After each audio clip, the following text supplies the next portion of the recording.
Hello, hope you've had a good week. Today I'm going to briefly cover the topic of shared care and how it affects child maintenance calculations. Now you've probably heard the expression shared care but didn't quite know what it means, so let's clarify that today. Shared care is the number of nights per week on average a child sleeps at the home of the paying parent. If you want to be more precise, it is where they are sleeping at 23:59 hours, okay? And shared care can impact upon child maintenance calculations because for every night of shared care per week, it reduces CMS by around 1/7, which a quick bit of maths off the top of my head is around about 14%. So if a child stays on average one night per week, the paying parent will be entitled to a discount of 1/7. If they stay rough 2 nights per week, they'll be entitled to a discount of 2/7. And if they stay for 3 nights per week, it's 3/7.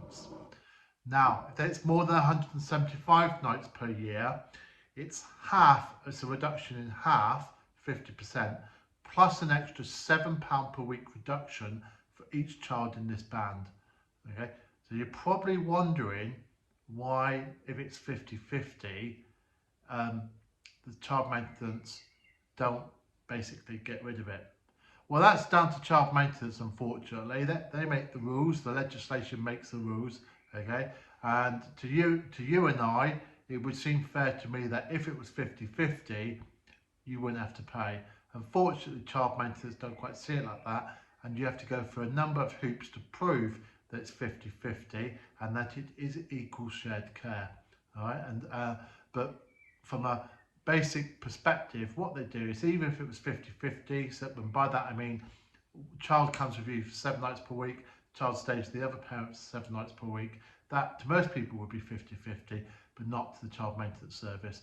They look upon who's receiving the child benefit, and because child benefit is payable to the parent who has the most care during the day, that brings up this weird anomaly where you could have 50-50 shared care and yet one person pays and the other person receives. To my mind, if they ever reform CMS, that is something that needs looking at. Okay, so let's look at a few different things that may be relevant. If a child, for example, doesn't stay with a parent but then starts staying with a parent 1 night per week, because shared care is calculated, it should be calculated on a forward-looking basis. So if a child stays with someone for 1 night per week for 12 weeks, the CMS will consider that to be a change, and they'll consider it to be a permanent change because it's more than 12 weeks. And what this actually means is your child could actually stay with one parent for 12 weeks in a row, and potentially looking forward, it can be presumed that the child will stay 1 night per week, and that can make a difference because it means that effectively after only 12 weeks of the child staying 1 night per week with the paying parent, it can be changed. Okay, you don't have to wait till you've accumulated 52 days. All right, that's the way it works. Okay, because remember, with the child maintenance service, any changes is considered temporary unless the change is consistent and over 12 weeks. And we see that with jobs. If you lose your job and then you sign on, but you only sign on for 4 weeks and you get a job, CMS will often backdate the child maintenance to such an extent it would be almost like, well, it would be like you were never off and you'll be required to pay child maintenance. So the key thing is the 12-week rule, and that is something that if you are a paying parent, you might like to argue about if there is a change. Okay. Now the other thing about shared care is if normally you would be expected to produce evidence of that, or at least both parents to agree. We've probably all been there at some point where the child stays with you for X number of nights per week. You go to change it if you're a paying parent and the CMS don't accept it. Obviously, if you've got a court order, then CMS is supposed to follow the court order. The trouble is, if you tell CMS that your shared care has changed, they will then accept the fact that the court order has changed and they will go with that. So if you are a paying parent, okay, you probably don't want to tell the CMS that you've changed from the court order, because once you do that, effectively you make the court order null and void. Okay, that's just one of those things. Now, obviously, if you do have a court order and one party doesn't stick to it and tries to claim the nights have changed, that court order is what the CMS used to determine the shared care. And unless you can really prove otherwise, that should be used at all times. Obviously, if one party admits that there's a change, then they will go with that. It's a bit like CMS can only be, if you've got a divorce and you've got a consent order concerning child maintenance, the CMS can overrule it after 12 months. Now, the other thing to bear in mind about shared care is CMS staff have discretion to vary it. So if, and what I mean by that is, if there is a discussion, an argument about whether it's one night per week, CMS staff are able to grant one night per week, provided obviously you can prove it. If there is a total denial by one party and the other party doesn't supply any evidence, then there's going to be no change. But if someone produces some sort of evidence of a regular, consistent pattern of one night per week, even though it's not a court order, CMS will change it. Obviously, it depends on the situation. I obviously am a paying parent. I pay child maintenance. When my case was first opened, it was opened up on the basis of I had my child one night per week. I don't know how that happened, whether it's a CMS error or not, but I spent months trying to get that changed, and eventually it was recognised that I did actually have my child 3 nights per week. Okay, and that was recognised, I guess, because I kept on forwarding evidence. So even though I didn't have a consent order, because I kept on forwarding evidence, and because the other party probably gave different answers each time, they probably used their discretion and granted it to me. And so there you go. So I managed to get from 1 night to 3 nights per week shared care without a court order. So don't be fobbed off if you are a paying parent. Don't be fobbed off by the fact that you don't have a court order. It is possible to get these things changed. Likewise, if you are a receiving parent, okay, and you have a court order, then or you don't have a court order, but you've got a particular arrangement and a change, it is possible to get changed, but you kind of need to evidence it. So I guess if your partner was working overseas, say they deployed away with the army for 6 months, your ex-partner had deployed away with the army, then obviously you could potentially prove that they weren't in the country. If they were, so therefore they didn't have shared care. If they said to CMS that they're working abroad, but CMS could clearly see they're receiving income, then again, potentially there, it's possible to prove that they don't have any shared care.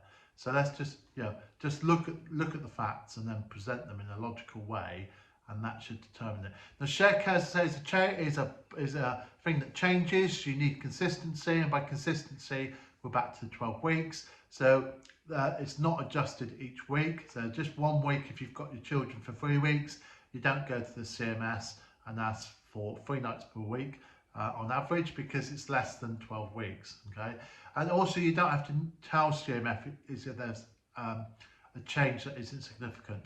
And by that, what I mean is, for example, if you've got shared care of 1 night per week, but then you agree that the child stays 1 night 1 week, but then 2 nights the following week, and you follow that pattern, in theory, that's 1.5 nights per week over a 12-month basis. Because it's less than 2, it won't change.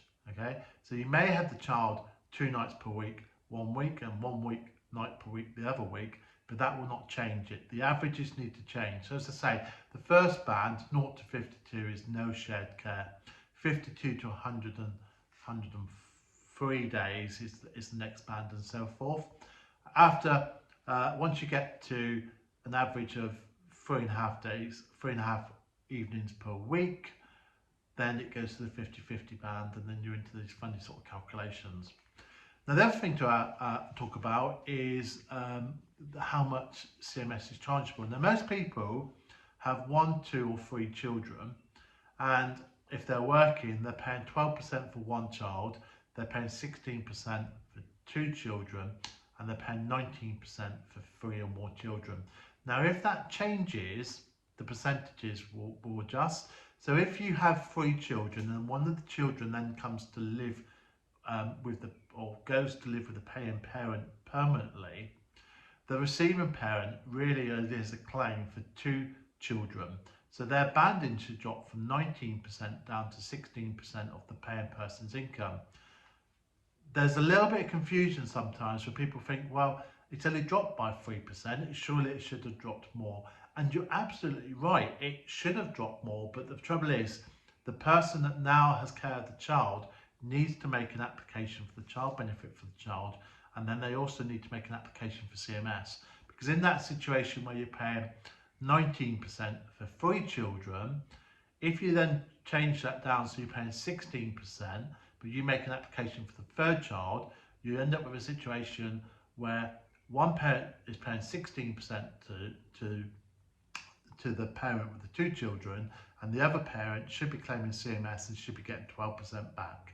Now, obviously, that doesn't correspond to the same amount of money, because obviously one parent could be on benefits, one parent could be earning significantly more. So you could end up with a situation where one parent has got the children for 3 nights per week, and yet the other parent pays more, depending on the income.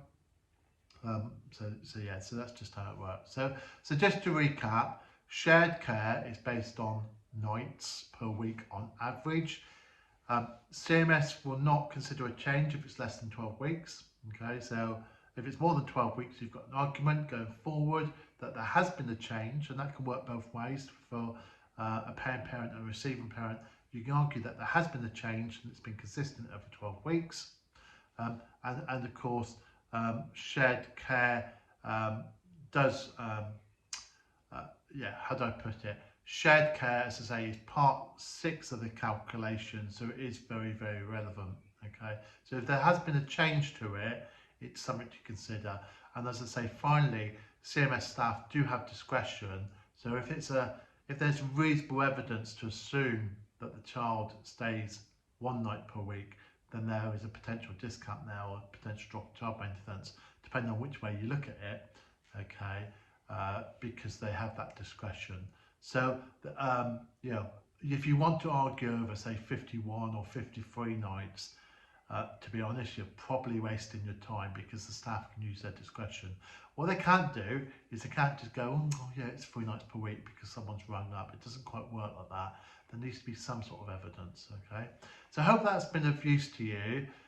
Shared care, really, really important. If it changes, if the child spends less nights with the receiving parent, then obviously that's potential can change it. But if the child swaps parents, then that's a different matter. Okay, and it's not a case of your child maintenance going down, although it will do a little bit.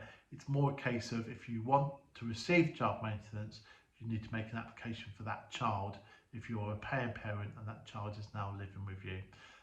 Hope that's been good. As always, I record these videos straight off. I tend not to edit them.